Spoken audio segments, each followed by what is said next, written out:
E hoje é dia de jogo para o Dragão da Campininha no Maracanã. Um enfrentamento de peso para o Atlético Goianiense nesta noite de quarta-feira. Já estou aqui do lado do Vitor Monteiro e quem vai contar todos esses detalhes é ele mesmo. E aí, conta pra gente. Hoje não vai ser fácil para o Atlético, hein?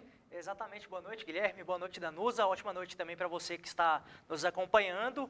9h30 da noite, o Dragão entra em campo, terminando essa série de partidas que o Atlético está fazendo fora de casa, o terceiro jogo consecutivo longe de Goiânia, e o Atlético vem muito bem pelo Brasileiro da Série A, bateu o Vasco no Rio de Janeiro, foi para Salvador, venceu o Bahia por 1-0 no final de semana e agora volta para o Rio de Janeiro para enfrentar o Fluminense, mudando um pouquinho o foco. Hoje o confronto é pela Copa do Brasil, um confronto que é o primeiro jogo de ida da quarta fase da competição. Quem avançar vai para as oitavas de final, e aí já nas oitavas de final, os 16 melhores times do campeonato, os 5 que vão passar dessa quarta fase, Sim. vão se juntar aos outros 11 que já estão garantidos.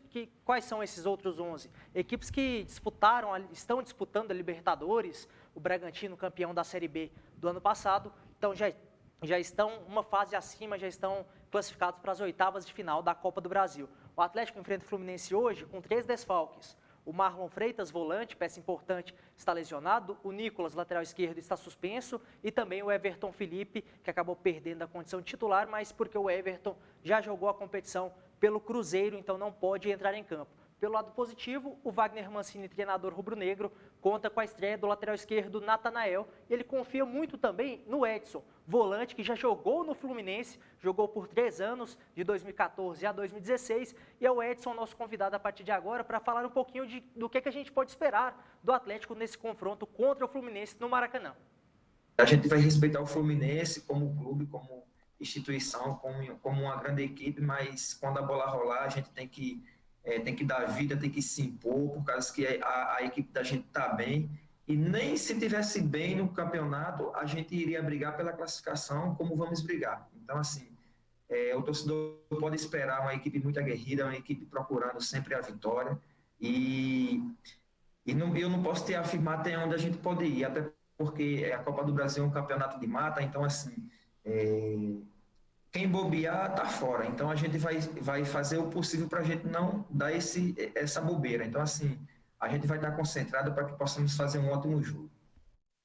Muito bem, agora 6h35. Vitor, e uma pergunta, mesmo com esses 3 desfalques, você acha que o Atlético vai conseguir fazer frente ao Fluminense hoje à noite? Acredito que sim, viu, Guilherme? Porque 2 semanas atrás, Atlético e Fluminense se enfrentaram pela Série A. Lá no Rio de Janeiro, no Maracanã, 1-1 foi um jogo que marcou a virada do Atlético. Sim. O Atlético vinha mal na temporada, numa sequência de 6 partidas sem vencer, jogou bem contra o Fluminense, empatou em 1-1, o Evanilson marcou o gol da equipe carioca, o Renato Kaiser, que estava voltando de lesão, marcou o gol da equipe goiana, e o Atlético desde então emendou essa sequência, já são 4 partidas sem perder na temporada, então espera um jogo bastante equilibrado. Se o Atlético tem 13 desfalques, o Fluminense também tem 3 desfalques, então é algo que se equipara um pouquinho, o Atlético tem que tomar um pouquinho, ter muita atenção com o Nenê, especialmente. Sim. O meia, muito habilidoso, experiente, tem sido muito decisivo no Fluminense, também pelo lateral direito o Calegari, um jovem que avança muito, mas em contrapartida tem os pontas do Atlético que estão muito bem, o Kaiser jogando como centroavante mais de mobilidade e pode aproveitar muito bem o lado esquerdo de defesa do Fluminense. O Fluminense com o desfalque do zagueiro Digão e do Danilo Barcelos, lateral esquerdo, então ali pode ser a chave, pode ser o caminho para o Atlético conseguir um bom resultado no Rio de Janeiro, lembrando, e trazer essa vantagem para Goiânia no jogo da próxima semana. Muito bem, e ainda falando de Copa do Brasil, o que a gente pode esperar mais para acompanhar? Exatamente, daqui a pouquinho a gente vai exibir aí a cartela, a arte dos jogos desta quarta e também da quinta-feira. São 5 confrontos. Nesta quarta-feira temos 3 partidas, lembrando que são os jogos de ida da quarta fase, 7 da noite. Então, daqui a pouquinho começa no Moisés Lucarelli, em Campinas, Ponte Preta e América Mineiro. 9h30 da noite temos no estádio Augusto Bauer, em Brusque, Santa Catarina, Brusque contra Ceará, um confronto que promete também bastante. Brusque, que é uma equipe da 3ª divisão, mas vem muito bem, contra o Ceará, uma equipe da 1ª divisão, um confronto que me chama atenção. Além, é claro, do Fluminense e Atlético Goianiense no Maracanã, também 9h30 da noite. E amanhã temos mais 2 jogos. 4 da tarde, um horário um pouquinho diferente, mas no estádio Alfredo Jaconi, em Caxias do Sul, o Juventude enfrenta a equipe do CRB, duas equipes da 2ª Divisão Brasileira. E 7 da noite tem um clássico carioca lá no estádio Newton Santos, Botafogo e Vasco. Outro jogo que promete muito. Essa 4ª fase da Copa do Brasil promete fortes emoções e promete confrontos bem bacanas para a gente acompanhar, viu, Guilherme? Muito bem, Vitor Monteiro, e já aproveito para dizer que próxima segunda estreia o TBC Esporte com o super time.